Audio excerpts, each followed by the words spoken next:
Indian ക്രിക്കറ്റിലെ വിശ്വസ്തനായ ബാറ്ററായ അജിങ്ക്യ രഹാന അന്താരാഷ്ട്ര ക്രിക്കറ്റിൽ നിന്നും വിരമിച്ചിരിക്കുകയാണ്. ഇതാണ് വിരമിക്കാൻ പറ്റിയ സമയം എന്ന് പറഞ്ഞുകൊണ്ടാണ് ഇൻസ്റ്റഗ്രാമിലൂടെയാണ് രഹാന വിരമിക്കൽ പ്രഖ്യാപനം നടത്തിയിരിക്കുന്നത്.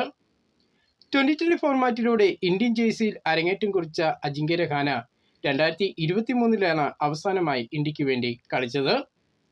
രാഹുൽ ദ്രാവിഡിനും BVS ലക്ഷ്മണനും ശേഷമായിട്ട് ഇന്ത്യയുടെ ടെസ്റ്റ് ക്രിക്കറ്റിൽ മറ്റൊരു വൻമതിലെന്ന് നമുക്ക് അജിങ്ക്യ രഹാനയെ വിലയിരുത്താം. ചേതേശ്വർ പൂജാരയോടൊപ്പം മനോഹരമായ ഒരുപാട് ഇന്നിങ്സുകളാണ് രഹാന ടെസ്റ്റ് ക്രിക്കറ്റിൽ കളിച്ചിട്ടുള്ളത്.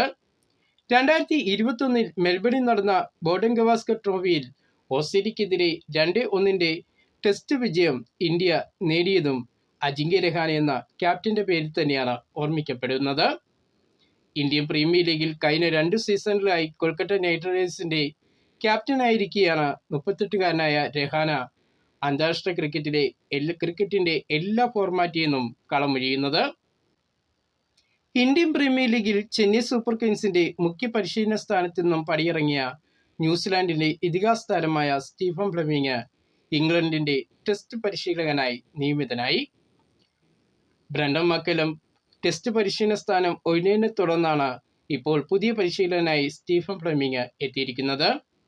2020 ഏകദിനത്തിലും ഇംഗ്ലണ്ട് ടീമിന്റെ പരിശീലകനായി ബ്രണ്ടൻ മക്കല്ലം തുടരുമ്പോൾ ടെസ്റ്റ് ക്രിക്കറ്റിൽ സ്റ്റീഫൻ ഫ്ലെമിംഗ് കൂടെ എത്തിയതോടെ 2 ന്യൂസിലാൻഡ് ഇതിഹാസ താരങ്ങളാണ് ഇപ്പോൾ ഇംഗ്ലണ്ട് ടീമിന്റെ പരിശീലന സ്ഥാനത്ത് ഉള്ളത് എന്നത് മറ്റൊരു പ്രത്യേകതയാണ്. ഇംഗ്ലണ്ട് ടീമിന്റെ പുതിയ ടെസ്റ്റ് ടീമിന്റെ ക്യാപ്റ്റനായി വീണ്ടും ജോ റൂട്ടിനെ ഇംഗ്ലണ്ട് പ്രഖ്യാപിച്ചിരിക്കുകയാണ്.